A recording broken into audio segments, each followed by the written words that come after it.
Hi everyone, and welcome to today's webinar, Building Hierarchical Data Apps in App Builder. This is very similar to a webinar we did late last year, but we're continuing to improve the experience that you have when you're trying to build these types of applications where you've got like customers, orders, order details. You want to go from one page to another. You want local variables, global variables, routed parameters, dependent variables. So that's really what we're going to get into today. We also did a webinar last year about hierarchical data sources on using like tree view and the card view and some of the other components. And that's over in YouTube if you want to take a look at that. But today we are going to focus on how you can build out these custom experiences with App Builder using your data. So today with me is George Abraham, our Senior Product Owner, Senior UX Architect, and all things App Builder. And he is going to walk us through some of these updates that we just released, along with some of the features that we released late last year. My name is Jason Barris. I'm Senior VP here at Infragistics, and our email is jasonb and gabraham@infragistics.com. So we'll do a quick overview of App Builder. We'll get right into the demo. And we have a poll again today. Some housekeeping, ask questions in the chat or in the Q&A. The A team is online today to answer all of your questions, as George and I will, between our demos and talking here and slides and recording, will be sent tomorrow. So you can share this with your teammates. So design and build blazing apps fast. This is just to summarize what you can do with App Builder if you've never seen the product before. We have tons of content on YouTube as well as the Infragistics.com website that will walk you through how to build applications with App Builder, how to use App Builder as a low-code tool. Really, the goal is to bring that fun back to creating applications. I mean, getting from nothing to something workable and usable only takes minutes, and it could have a complex layout, beautiful styling, rich components, all the data binding, all the navigation, all this master detail hierarchical data displays that you're going to see today. And you get a lot of satisfaction very quickly with a tool like App Builder. It's a low-code tool really built for developers, but it also works really well with designers. So we work hand in hand with Figma, so you can take something from Figma, import it into App Builder. Same with Sketch. So the design to code experience is really rich inside of App Builder, and it's something that we continue to improve with every release as well. As Figma makes updates and Sketch makes updates, we are updating those capabilities in App Builder. So with today's talk, it's important to understand that what we're trying to do inside of App Builder is give you a template-driven approach. So not only when you create a new application do you have templates and sample applications that you can start with, but once you're in the App Builder and you want to add a new view, that new view can have any type of template that you want.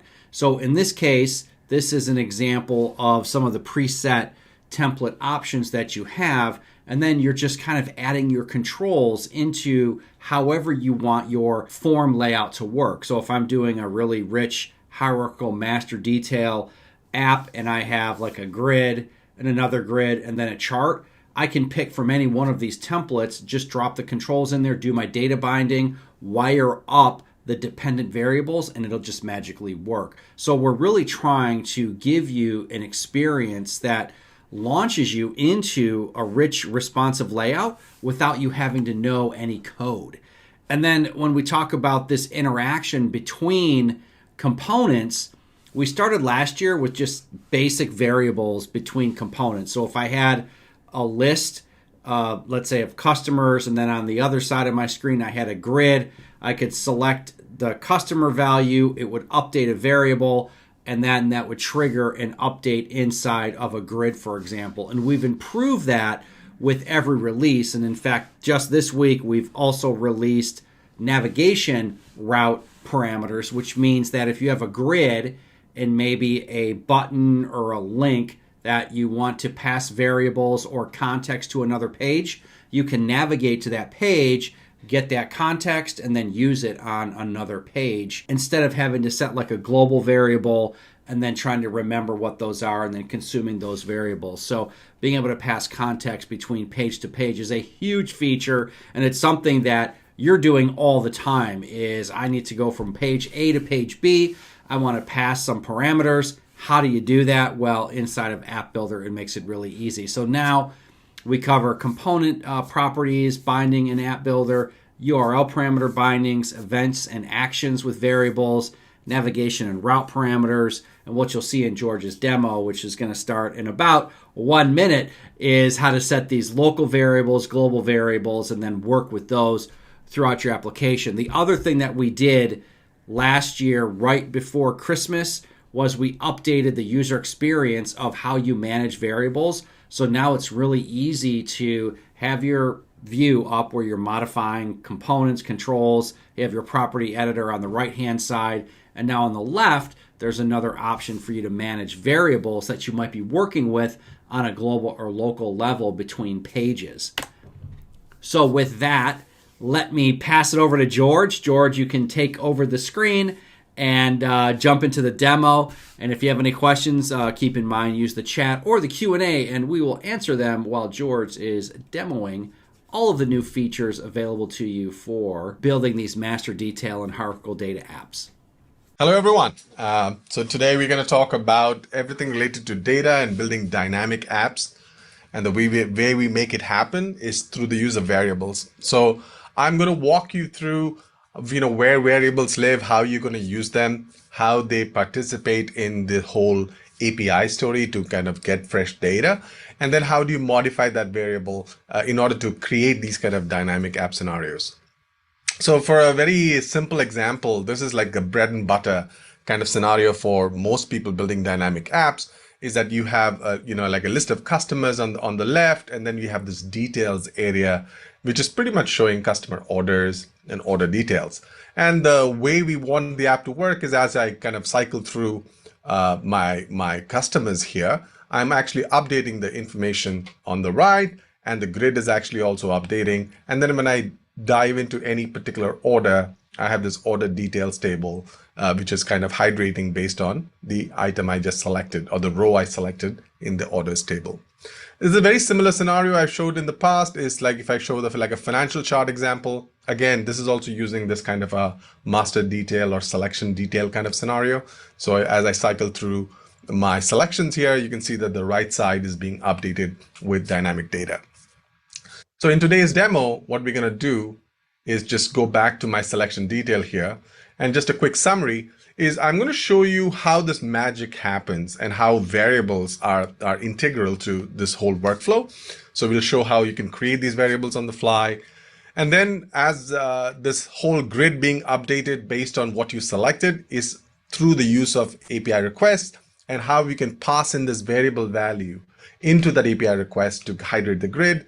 And then what you see in the background here is just flat content. And this flat content is being bound. The properties are being bound to the selection variable, and I'm able to get the latest data. And then once you have done all of that stuff, where do these variables live? So if you want to go back and edit these variables, how do you do that in App Builder?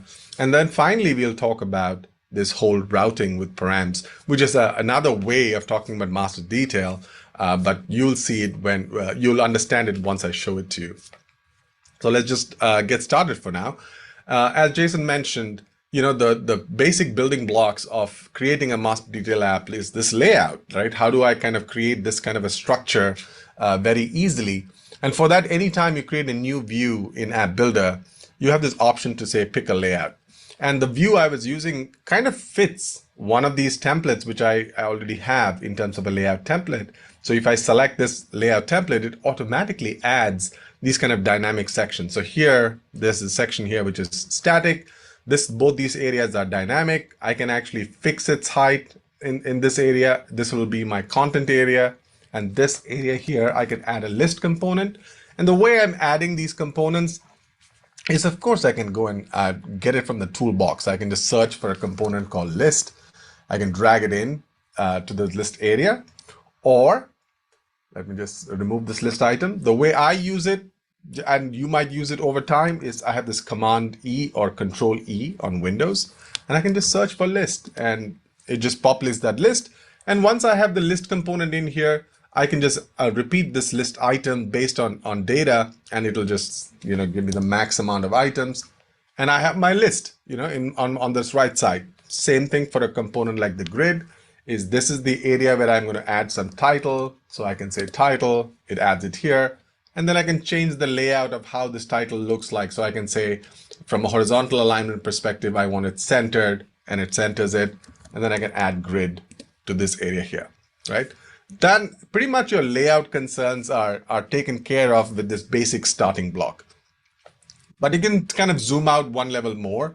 Is if I go back into my app menu and I say create a brand new app, we have these sample apps, which is what Jason was referring to, that you can take it and reuse the basic structure available in that app and pump in your own data.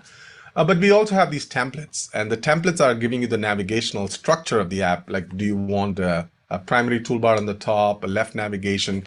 Those kind of templates are also built in here. So when I kind of open up this particular template, you'll see that the navigation is already added.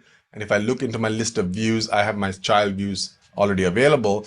And this is already pre-populated with some content. But the moment I remove it, guess what? You have the whole pick layout back in here. And I can just add the same layout I was doing earlier directly in my design.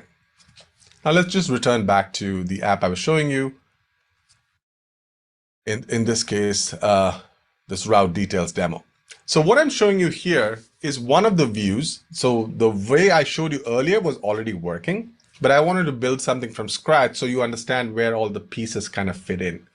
So here I have the same kind of a structure. I have this layout here, and I have the title component, which is added. Naturally, I prettified it for our audience today.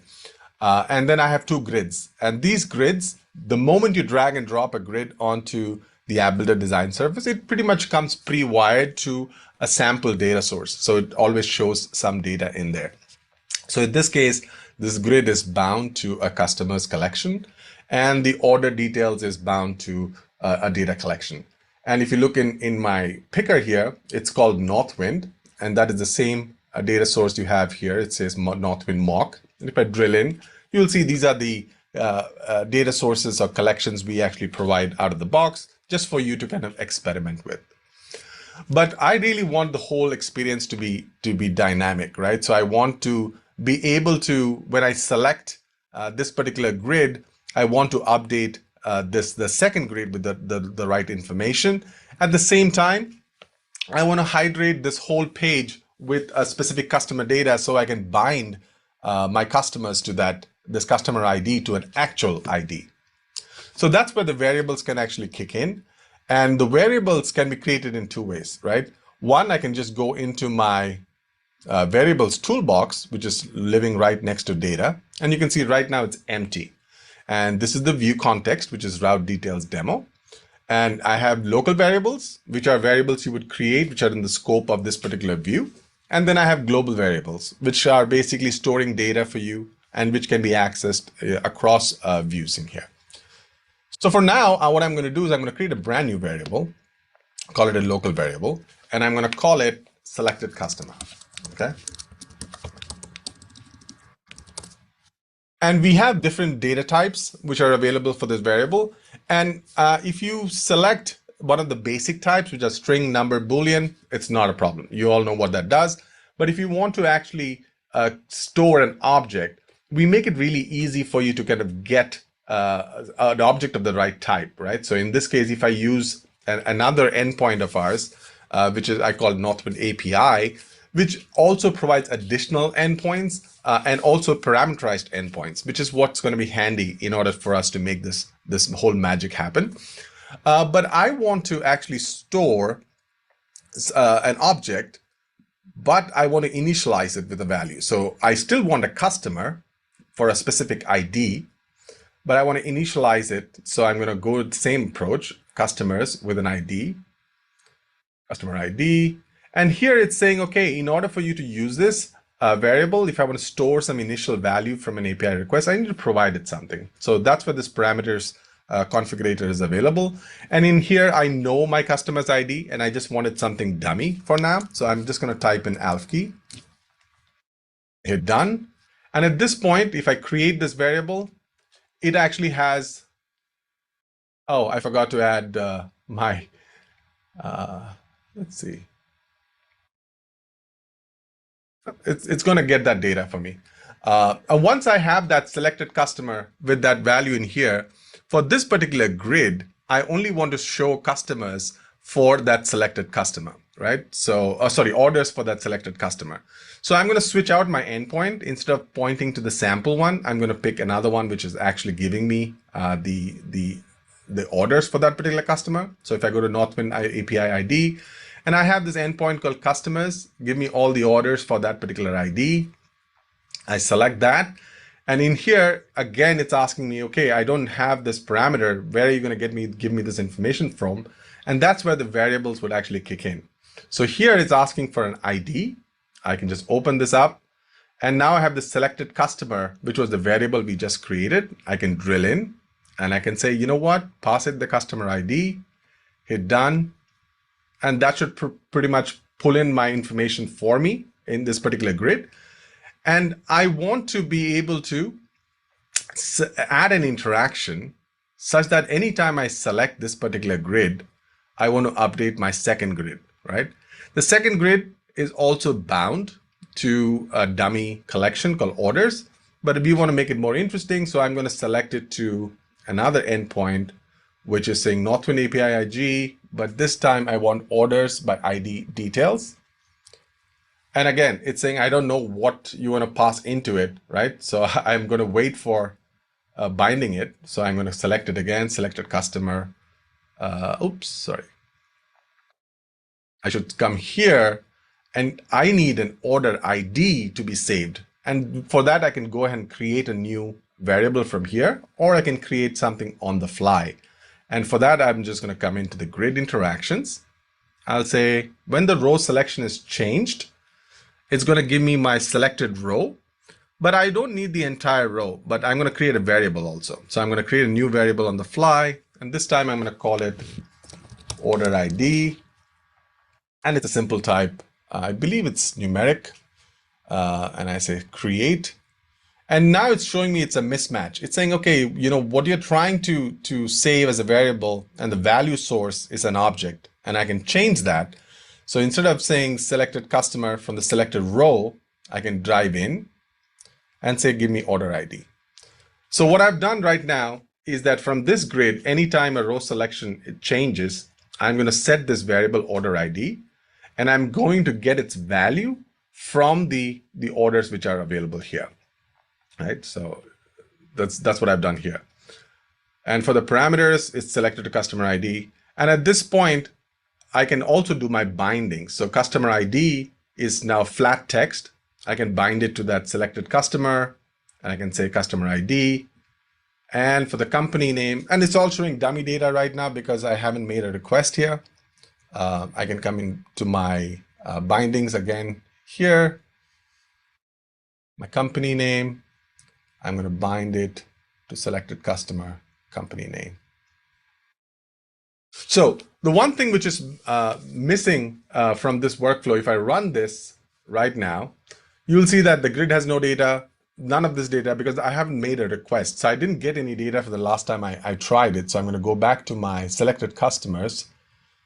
I'm going to say, you know, let's try this, send.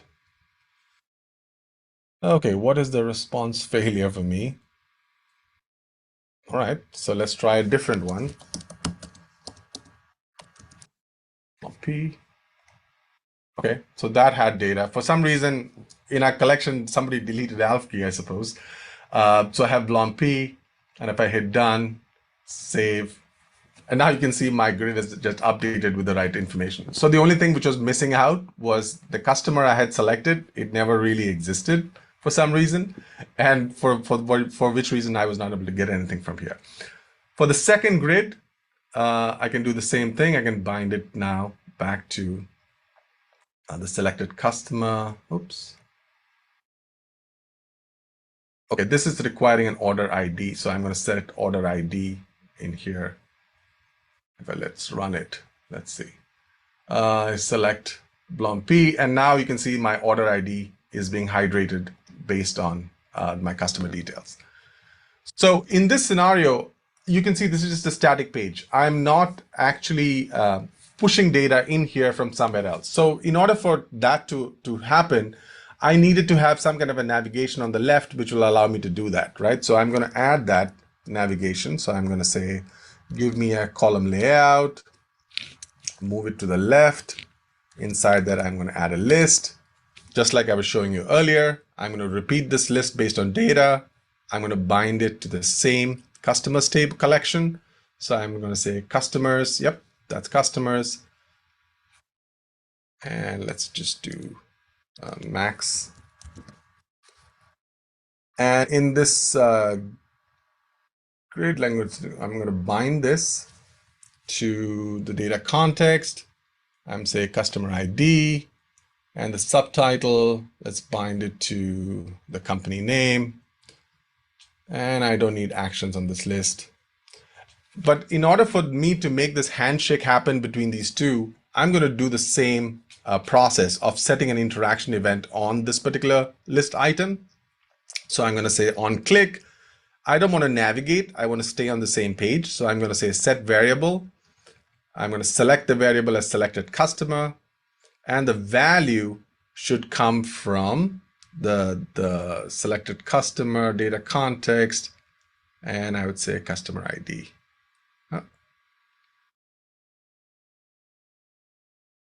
Okay, I don't want this. I will take the whole object. That's fine. So here I'm saying on click, set a variable, selected customer. The value is also coming from that customer details. So if I run it, now if I click on my list, as you can see, I use the same process. The only difference is that the list actually just had a click event, and I'm actually using that event to select that customer. But the one thing you would realize is once I select into one of these details, I select Blom P, the details are updating, the customer orders are updating, but the order details is kind of stuck on what was previously selected.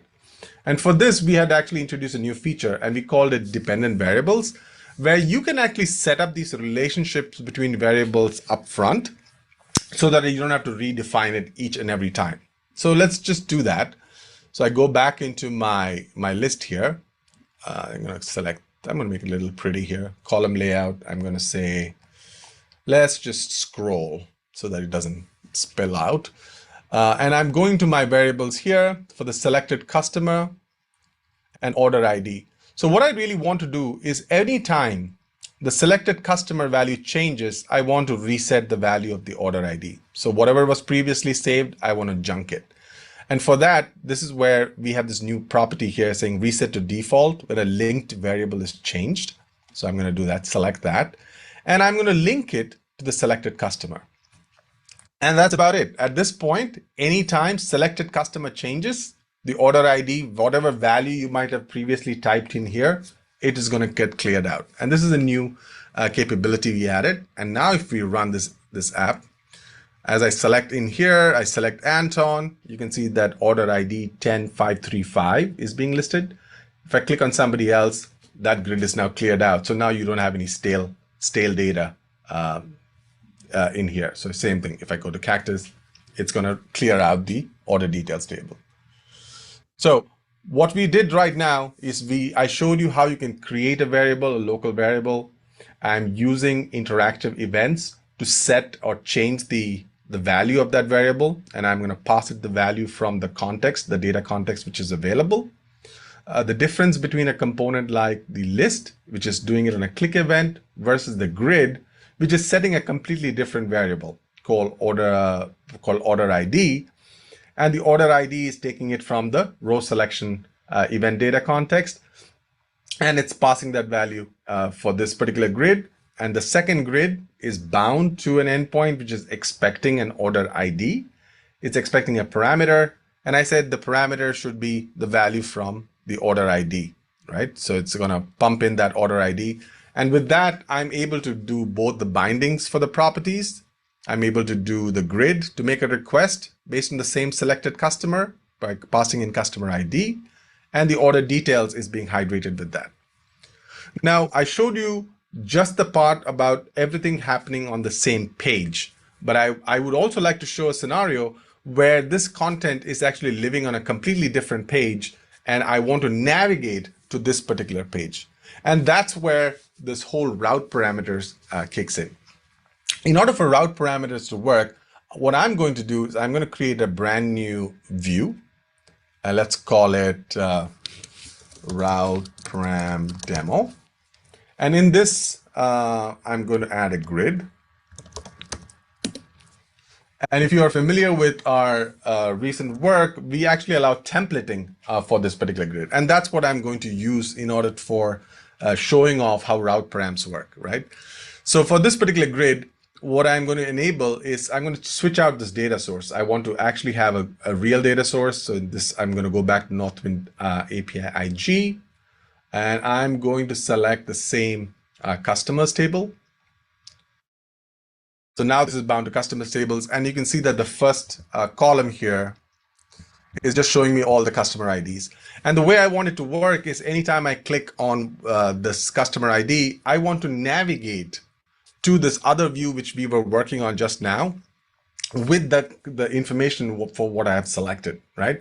So for that, what I'm going to do is I'm going to use our templating feature. So I'm going to enable a cell display template for our this column here. And in here, I'm going to add a hyperlink.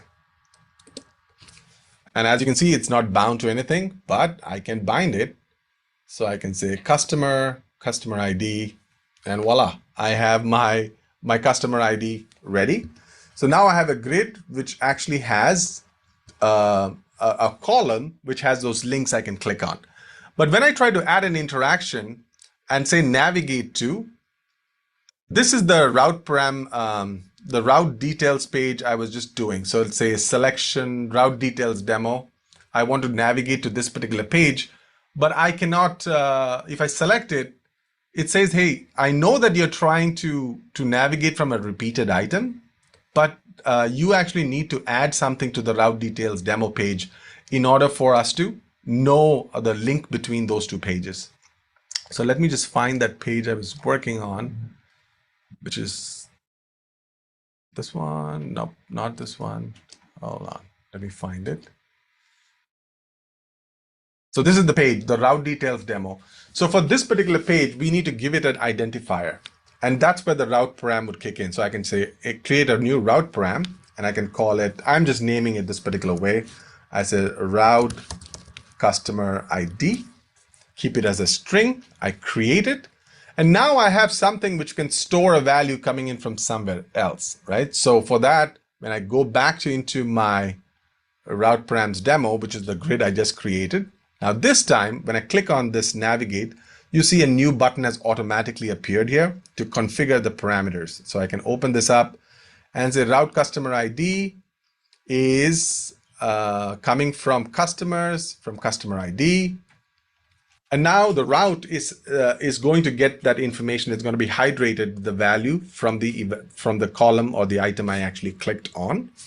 And if I want to do it even better, if I go back to the view I was on, which is called route details demo, I edit this route param. I can give it an initial value, right? So I can say the initial value is blonde P. So at this point, nothing. Well, let's pick something else so that you know there's a difference. So I can come, let's say Bergs. Yeah, let's do Bergs. Bergs. And I'm purposely doing it this way so that you realize that at this point, I created a route param called route customer ID. It's going to be changed based on a click from the previous, from the different screen, but nothing has changed on this particular screen right now. That's because this one is actually getting, the selected customer is actually getting its information from this particular list.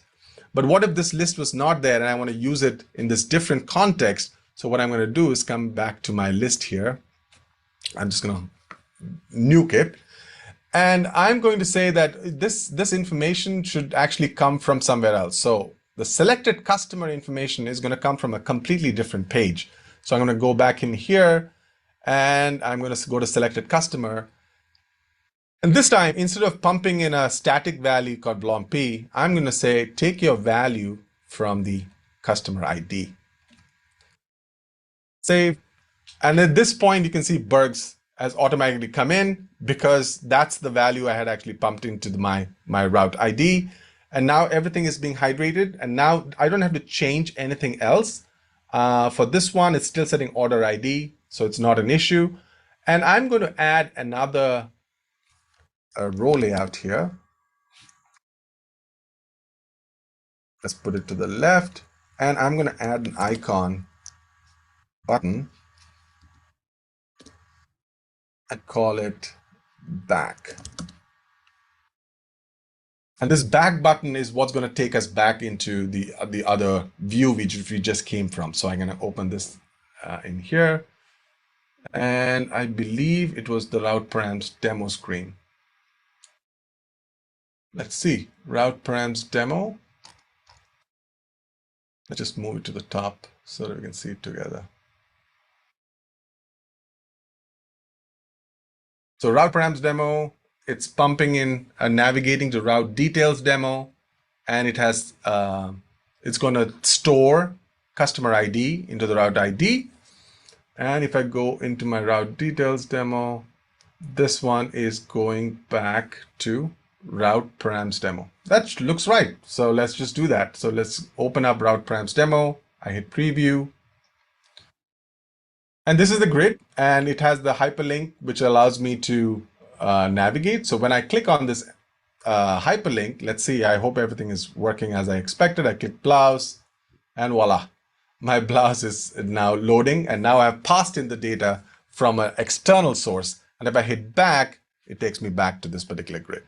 So with this, I showed you the way in which, in addition to having changes affecting the variables, from the same page. This way I can actually navigate to the page by passing in that information via the route ID. And if you look at my URL, you'll see that this customer ID is now being added in here. When you generate the app, the URLs are going to look a little different because right now you're actually working inside the preview environment.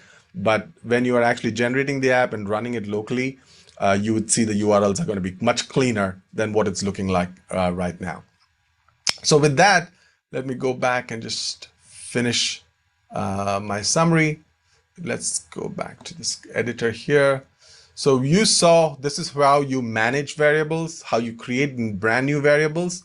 You can create a variable on the fly. When you are actually setting a variable, you can say create a new variable right from here, or you can create a variable from this picker on the toolbox area.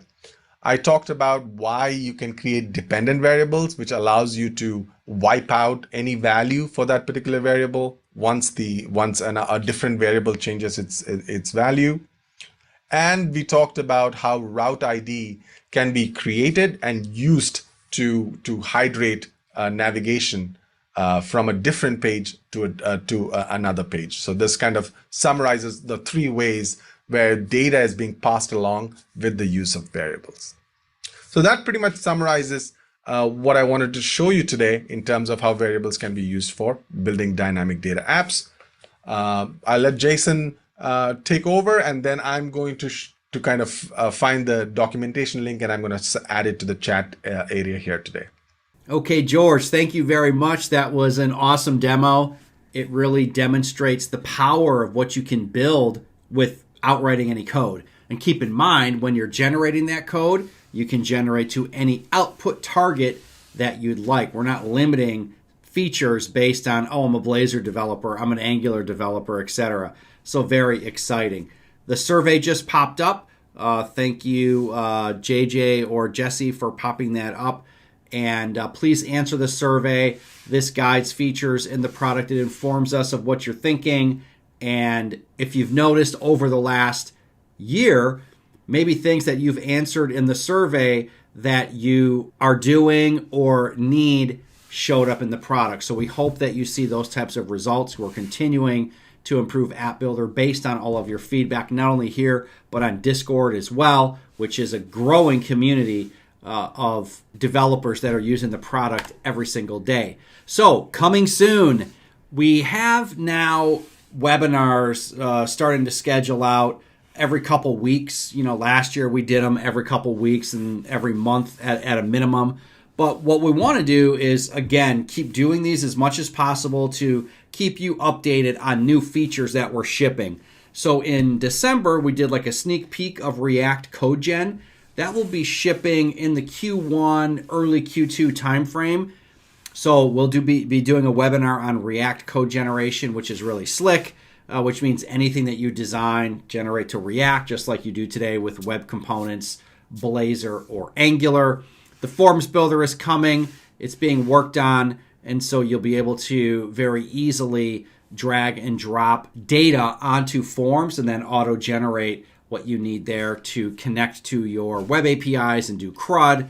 The hierarchical data grid is coming soon in the products, and then it's going to show up a little bit after that in App Builder. So if you're a Blazor developer or a web component developer, you'll see this hierarchical data grid shipping maybe within the next month or so, and React as well. So we're shipping that on every platform, and then we'll get it into the toolbox in App Builder. And then something we sort of teased last year, we are working on an embedded version of App Builder, which means you can take App Builder and then make your apps low code, which is pretty amazing. There's really not any options out there that are like App Builder, but also letting you then create low code experiences for your customers. So keep an eye out for that. In the first half of the year, we'll roll out some betas, and then later in the year, you'll be seeing and hearing more about the embedded SDK. Of course, we already did the poll, so sorry about that. That was a duplicate slide. So what's your call to action? Get App Builder today. Sign up at Infragistics.com, products App Builder. We have a ton of videos up on YouTube. We do so many webinars that every possible thing that you could think of to do with App Builder, there's probably a webinar up on the Infragistics YouTube channel. So go ahead and take a look at those. Of course, get 80% of your design and dev time back by using tools like App Builder. There's no reason to write all of this code, worry about layout, worry about responsive layout, theming, branding, data binding, and then all of this hierarchical master detail data work, including CRUD, create, read, update, and delete to your web APIs. You don't have to write that code. Just use App Builder, and it's WYSIWYG, drag and drop, just like when you were using VB6. So I want to thank everyone today. Please finish wrapping up the survey if you haven't already.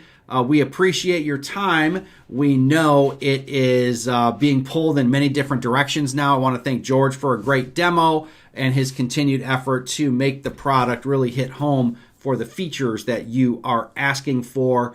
And keep an eye out on the emails for a follow-up on today's webinar with links. And then, of course, we're going to start doing these webinars bi-weekly to keep you in the loop on what's happening with App Builder and the product. So thanks again, everyone. And we're going to stay online to make sure all the questions are answered. But we will see you at the next webinar. Thank you.